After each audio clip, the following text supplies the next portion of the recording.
Bapak, Ibu, Saudara-saudari sekalian yang terkasih di dalam Tuhan, pada hari komunikasi sosial sedunia yang ke-56 hari ini, Sri Paus Fransiskus mengirimkan pesan kepada kita semua putra-putri gereja. Maka saya akan membacakan beberapa poin yang menurut saya menarik untuk kita dengarkan dan sekurang-kurangnya boleh menjadi inspirasi untuk hidup kita bersama. Saudara-saudara yang terkasih, tahun lalu kita merenungkan perlunya datang dan melihat untuk memahami kenyataan dan dapat menceritakannya kembali, mulai dengan mengalami peristiwa-peristiwa dan bertemu orang-orang. Sejalan dengan permenungan itu, sekarang saya ingin menarik perhatian pada kata lain, mendengarkan, yang menentukan dalam tata bahasa komunikasi dan merupakan sebuah kondisi untuk dialog sejati.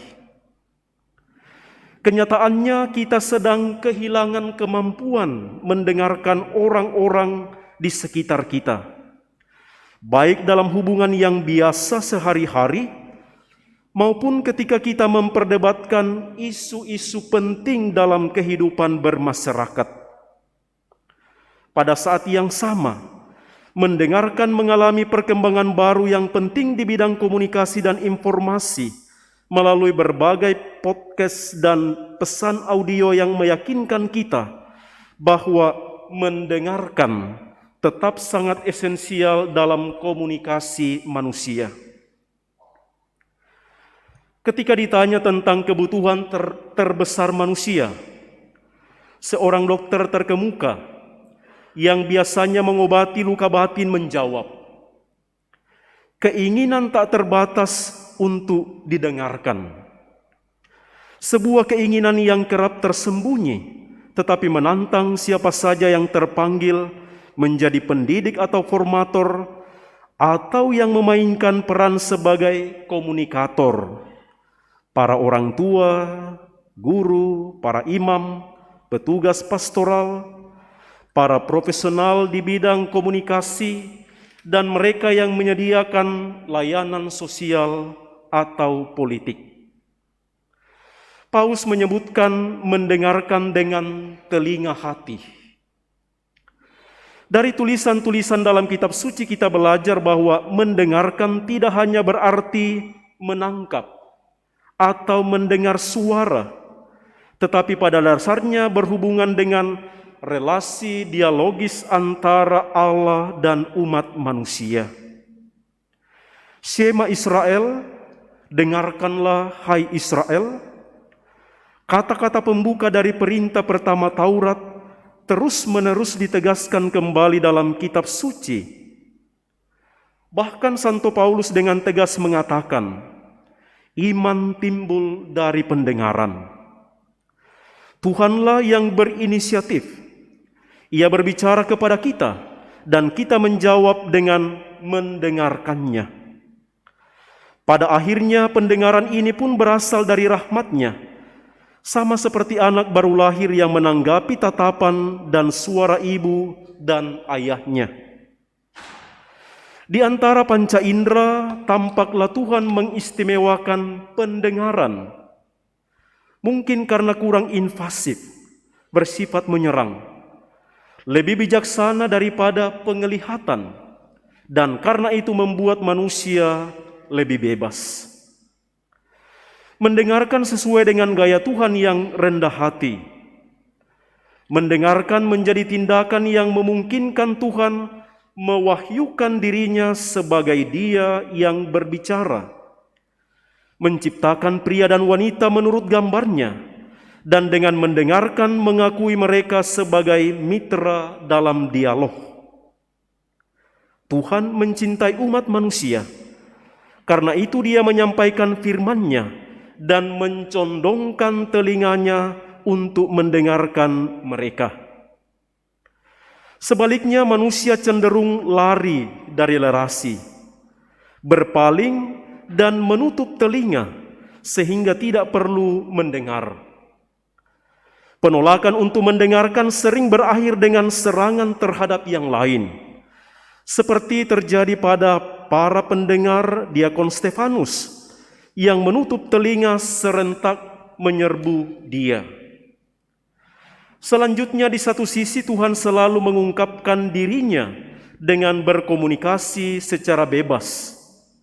Sementara di sisi lain, manusia diminta menyesuaikan diri untuk bersedia mendengarkan.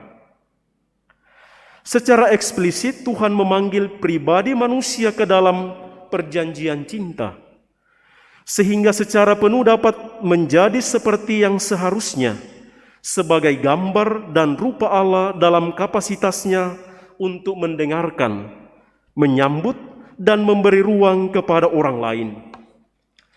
Pada dasarnya mendengarkan adalah sebuah dimensi cinta.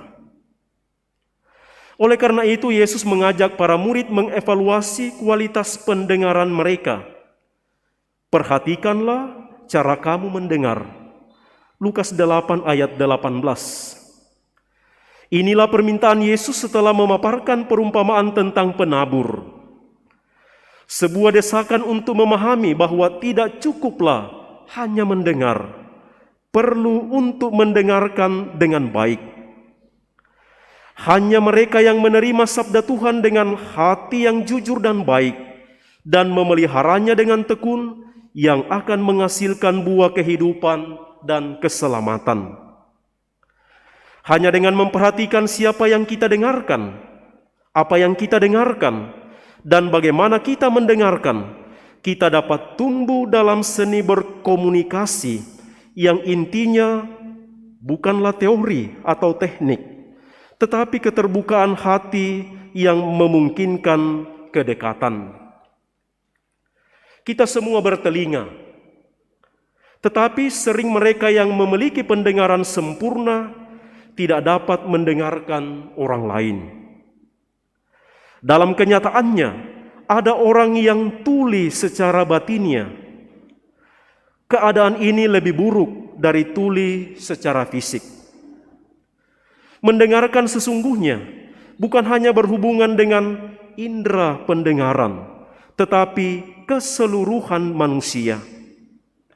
Dan hati menjadi tempat mendengarkan yang sebenarnya.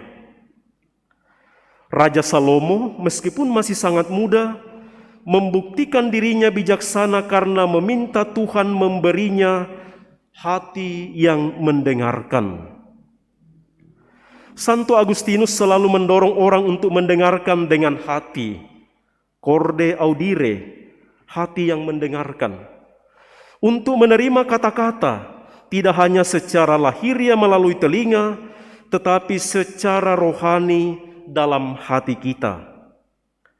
Jangan menaruh hatimu di telinga, tetapi taruhlah telinga di dalam hatimu.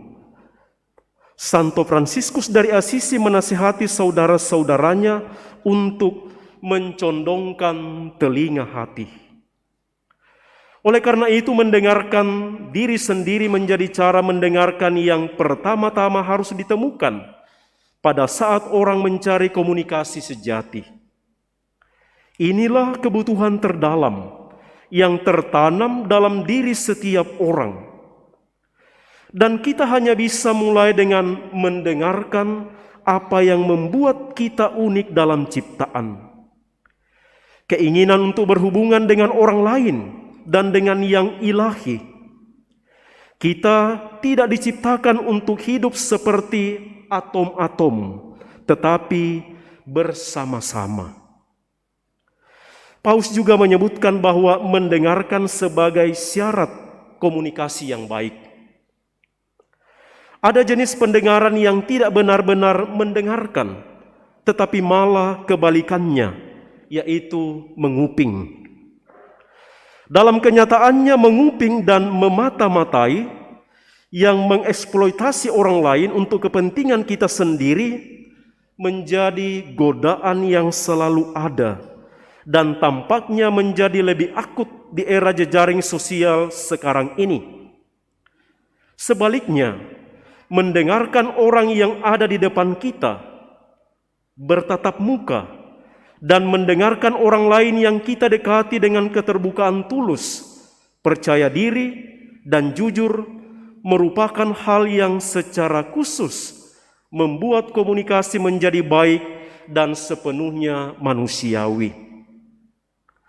Sangat disayangkan, kurang mendengarkan yang banyak kali dialami dalam hidup sehari-hari juga tampak dalam kehidupan publik, di mana bukannya saling mendengarkan satu sama lain, kita malahan kerap saling membicarakan masa lalu satu sama lain. Ini merupakan gejala atas fakta bahwa kita lebih mencari konsensus daripada menemukan yang benar dan yang baik. Kita lebih senang memperhatikan audiens daripada mendengarkan. Padahal komunikasi yang baik tidak berusaha membuat publik terkesan dengan lelucon suara, dengan tujuan mengejek lawan bicara, tetapi memperhatikan alasan orang lain dan mencoba memahami kompleksnya realitas. Sungguh menyedihkan kalau juga dalam gereja keberpihakan ideologis dibentuk, mendengarkan dihilangkan, dan oposisi yang murni ditinggalkan di belakang. Kenyataannya, kita sama sekali tidak berkomunikasi dalam banyak dialog. Kita hanya menunggu orang lain selesai bicara untuk memaksakan sudut pandang kita. Dalam situasi ini seperti dicatat filsuf Abraham Kaplan, dialog adalah dualog, sebuah monolog dalam dua suara. Padahal dalam komunikasi sejati, sang aku dan sang engkau seharusnya sama-sama bergerak keluar, saling menjangkau satu sama lain. Oleh karena itu, mendengarkan adalah unsur pertama yang sangat diperlukan dalam dialog dan komunikasi yang baik. Komunikasi tidak akan terjadi jika tidak terlebih dahulu mendengarkan. Dan tidak ada jurnalisme yang baik tanpa kemampuan mendengarkan. Perlu mendengarkan dalam waktu yang lama untuk dapat memberikan informasi yang padat, seimbang, dan lengkap. Demikian pula untuk menceritakan suatu peristiwa atau menggambarkan sebuah realitas dalam pelaporan berita, sungguh pentinglah mengetahui cara mendengarkan, siap berubah pikiran dan mengubah asumsi awal.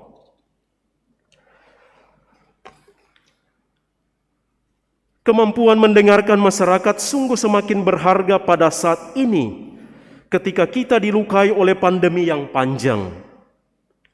Sebelumnya begitu banyak akumulasi ketidakpercayaan atas informasi resmi yang juga telah menyebabkan infodemik, di mana dunia informasi harus berjuang lebih keras untuk menjadi semakin kredibel dan transparan. Kita perlu mendengarkan secara penuh dan mendalam, terutama kegelisahan sosial yang diperparah oleh penurunan atau penghentian banyak kegiatan ekonomi. Paus juga menyebutkan mendengarkan satu sama lain di dalam gereja. Di dalam gereja juga ada kebutuhan besar untuk mendengarkan dan saling mendengarkan satu sama lain.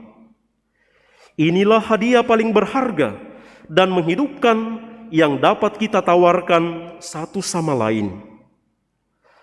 Orang-orang Kristen telah lupa bahwa pelayanan mendengarkan telah dipercayakan kepada mereka oleh Dia yang adalah pendengar yang baik dan yang pekerjaannya harus mereka bagikan. Kita harus mendengarkan dengan telinga Tuhan agar kita dapat mengucapkan firman Tuhan.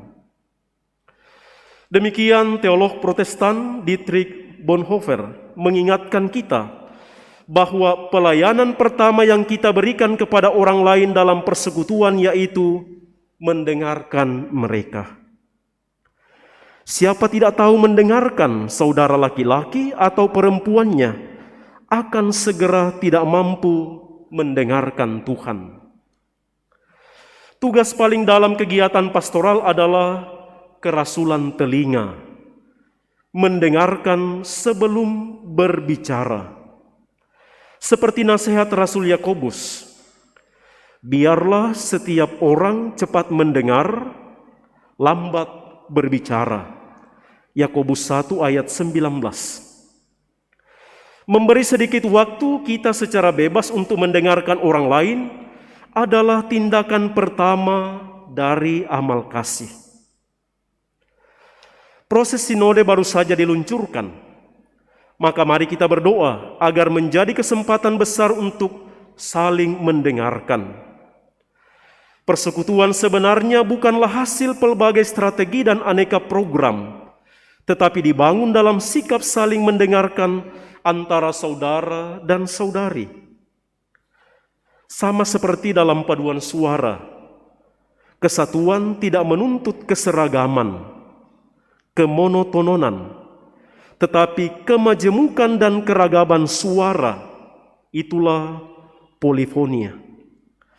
Pada saat yang sama setiap suara dalam paduan suara berbunyi sambil mendengarkan suara-suara lain dan dalam hubungannya dengan harmoni keseluruhan. Harmoni ini dirancang oleh komposer, tetapi realisasinya tergantung pada simfoni masing-masing dan setiap suara. Dalam kesadaran bahwa kita berpartisipasi dalam persekutuan yang sudah ada sebelumnya dan kita pun termasuk di dalamnya, kita dapat menemukan kembali gereja yang simfonis, di mana setiap orang dapat bernyanyi dengan suaranya sendiri sambil menyambut orang lain sebagai hadiah untuk mewujudkan harmoni keseluruhan yang disusun oleh Roh Kudus. Roma di Basilika Santo Yohanes Lateran, 24 Januari 2022, pada peringatan Santo Fransiskus de Sales. Demikian Ibu Bapa, Saudara-saudari, pesan dari Sri Paus kepada kita pada Hari Komunikasi Sosial Sedunia yang ke-56.